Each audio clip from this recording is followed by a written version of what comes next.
দাদা মোমো হবে তো? 50 টাকায় ক পিস? 8টা। 50 টাকায় 8 পিস কী করে দিচ্ছ এখন? বসিরহাটের ভিতরে 6 পিস কি 5 পিস থাকে তো। ভিডিও শুরুতেই তোমরা যেমন দেখলে যে আমি চলে গিয়েছিলাম একটা দাদার কাছে এই খবর পেয়ে যে 50 টাকায় 8 পিস মোমো পাওয়া যাচ্ছে।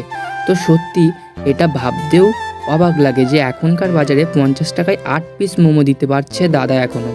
তো দাঁড়াও অত তাড়া কি, লোকেশান তোমাদের অবশ্যই বলবো, সেটা ভিডিওর মাঝে, ঠিক আছে? তো ভিডিওটা একটু স্কিপ না করে তোমরা দেখতে থাকো। আর এখানে আমি একটু চুল ঠিক করে নিচ্ছিলাম। তো লেটস মি ইন্ট্রোডিউস, আমি সৌভিক আর আমি ক্লাস 12-এ পড়ি। তোমাদেরকে সস্তায় ভালো খাবারের সন্ধান দিয়ে থাকি।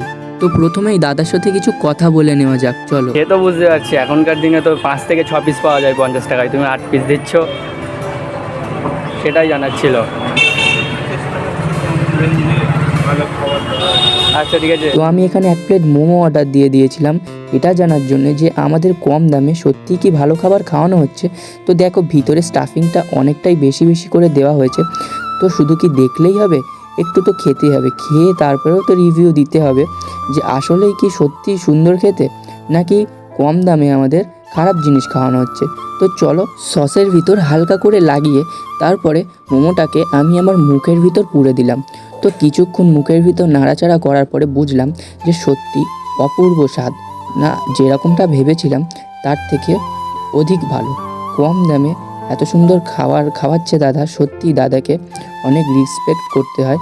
এই বাজারে দাদা 50 টাকায় 8 পিস মোমো খাওয়াচ্ছে, স্যুপটাও খুব হালকা আর খুব সুন্দর খেতে ছিল।